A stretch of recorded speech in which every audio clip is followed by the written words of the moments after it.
and Ekiti election. That is why we are here. But the applicants are not in council. The applicants are the defendants rather. Yes, we serve them. We serve them. That is the Attorney General of the Federation, and I know they are not here. But the court has granted another adjournment for 11th of May and gave us order that we should serve them hearing notice. So if they are not here on 11th of May, we will proceed. The court will not wait for anybody because they have already been served. They are aware of this date.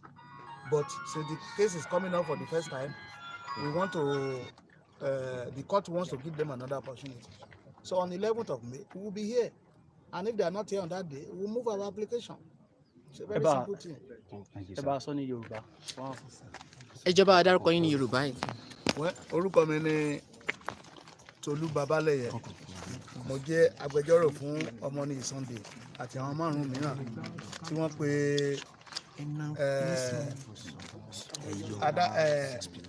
pe Attorney General of the Federation, olùdámọ̀ràn ní ètò ìdájọ́ àgbà sí ìjọba àpapọ̀ àti Independent National Electoral Commission, àwọn tó ń ṣètò ìdìbò ní Nàìjíríà tó ń fẹ́ ṣe ètò ìdìbò ní Adó Èkìtì ní a pè lẹ́jọ́ wípé abẹ́ òfin tí a mọ̀ sí constitution tí wọ́n ti fẹ́ ṣe ẹjọ́ yẹn, òfin yẹn tẹ́ bá wo ibi tó ti sọ̀rọ̀ ara ẹ̀ tí àwọn olóyìnbó ń pè ní preamble, ó ní àwa ọmọ orílẹ̀-èdè Nàìjíríà, ó ní àwa, ó ní gbogbo wa parapọ̀ láti ṣe òfin yìí fún ara wa, tí a dẹ̀ mọ̀ wípé irọ́ ni. Ìkàtà dẹ̀ ń bèrè lọ́wọ́ ilé ẹjọ́ yìí ni pé ibo ni ọmọ Nàìjíríà jókòó sí tá a fi sọ wípé àwa ọmọ Nàìjíríà a ṣe lè fún ara wa. So ìgbà tí ó ti sí irú yẹn la fi sọ pé kí kóòtù ó bá wa wò ó, kán gbé yẹ̀ wò, kán dẹ̀ wò ó pé ǹjẹ́ ó ṣẹ̀tọ́ láti ṣe ètò ìdìbò kọ̀ọ̀kan lábẹ́ òfin tó parọ́ mọ́ ara ẹ̀. So ìdí nìyẹn tí a fi wà ń bí, àti pé àwọn ìlànà ọmọ Oòduà ni wọ́n wà lẹ́yìn ẹjọ́ yìí. Wọ́n dẹ̀ ń sọ pé àwọn ò fẹ́ wàhálà, wọn dẹ̀ fẹ́ ṣe jàgídíjàgan bí àwọn kan ṣe ń ṣe ní ilẹ̀ Ìgbò tó ń pààyàn tó ń jólé. So wọ́n wá gẹ́gẹ́ bí civilized people, gẹ́gẹ́ bí ìlú tí ọ̀làjú ti bẹ̀rẹ̀ ní Nàìjíríà, pé àwa ò ní gbébọn, a ò ní gbé àdá, ṣùgbọ́n ilé ẹjọ́ kó wò ó, nítorí pé anybody lábẹ́ òfin ló lẹ́tọ̀ọ́ láti sọ pé mi ò fẹ́ kí ẹni yìí kó máa ṣe olórí mi, mo fẹ́ dá dúró. So adẹ̀ní ká bẹ̀rẹ̀ pẹ̀lú ìbò tó ń bọ̀ ní Èkìtì àti Ọ̀ṣun àtàbá wá sí ilé ẹjọ́ yìí nìyẹn. A rí i pé àwọn ẹni tí ẹ pè lẹ́jọ́ wọn sì ní ilé ẹjọ́ lónìí. Yes, àwọn tá a pè lẹ́jọ́ ní Attorney General of the Federation, olùdámọ̀ràn nípa ètò ìgbẹ́jọ́ àgbà sí orílẹ̀-èdè yìí, àti Independent National Electoral Commission, àwọn tó ń ṣètò ìdìbò. Wọn wá lóòótọ́, adájọ́ dẹ̀ ti rí pé a ti fún wọn ní ìwé ẹjọ́ yẹn, eléyìí tó lóyìnbó pè ní pé a ti sáàfù wọn. Adájọ́ dẹ̀ ti wá fún wa ní ọjọ́ 11 oṣù karùn-ún ọdún tí a wà nínú ẹ̀ yìí pé ká padà wá, ká tún lọ ta wọ́n lólobó lẹ́ẹ̀kan sí pé ẹjọ́ yìí wà níwájú ilé ẹjọ́ yìí, kán dẹ̀ wá lọ́jọ́ yẹn. Tí wọ́n bá dẹ̀ wá lọ́jọ́ yẹn, adájọ́ máa go ahead pẹ̀lú ẹjọ́ yẹn. So ibi tá a bá dé nìyẹn. Ẹjọ́ àmọ́ ó lẹ́ní fún gbogbo àwọn ọmọ Kaaro Ìjire tó wò yín, gbogbo àwọn ọmọ Yorùbá nílé lóko lẹ́yìn odi. Ìka tí mo máa sọ fún àwọn ọmọ Yorùbá ni pé kí wọ́n fi yèdénú, ká dẹ̀ máa gbàdúrà, ká má dẹ̀ go violent bí tàwọn kan, nítorí pé tá a bá destroy ìlú wa kò sẹ́ni tó máa build ẹ̀ fún wa. This is our Jerusalem. Whether tí Nàìjíríà bá pín o, Nàìjíríà ò pín o, ibi tá a wà yìí náà nílẹ̀ Yorùbá máa wà.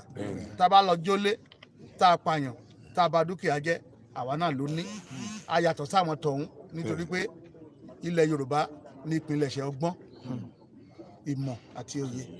So ẹ fi yèdénú, ká dẹ̀ máa gbàdúrà, ó máa ṣeé ṣe lágbára Ọlọ́run. Thank you, sir. Yorùbá nation. Please.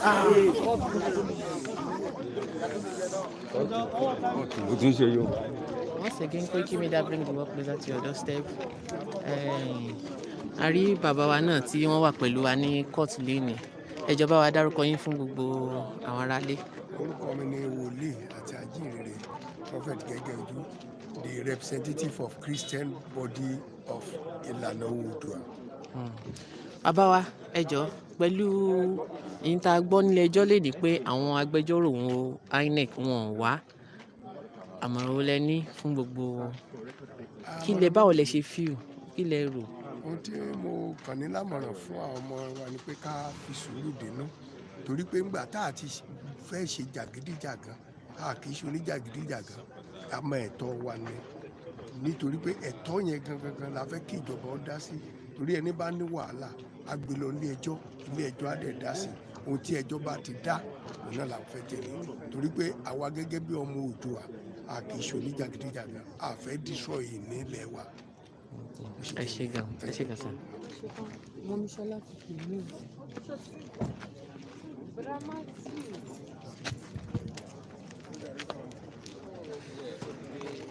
Still at the High Court, Federal High Court.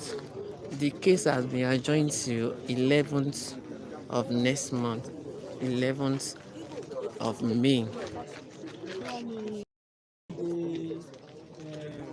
Ẹjọ́ náà ní àárọ̀. Wọ́n sọ pé ó di 11th of May 2022.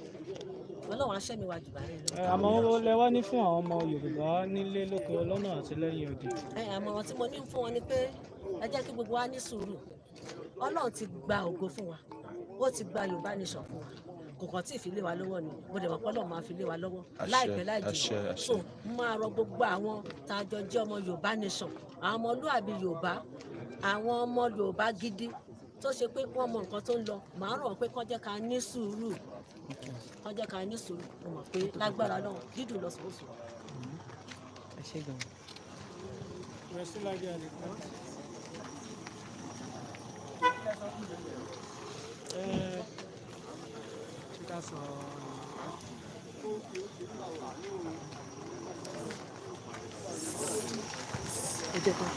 ẹ jẹ́ kó kọjá.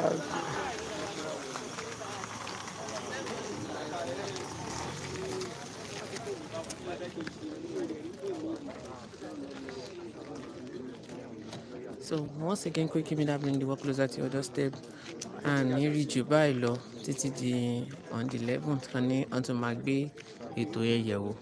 Ẹ ṣé gan.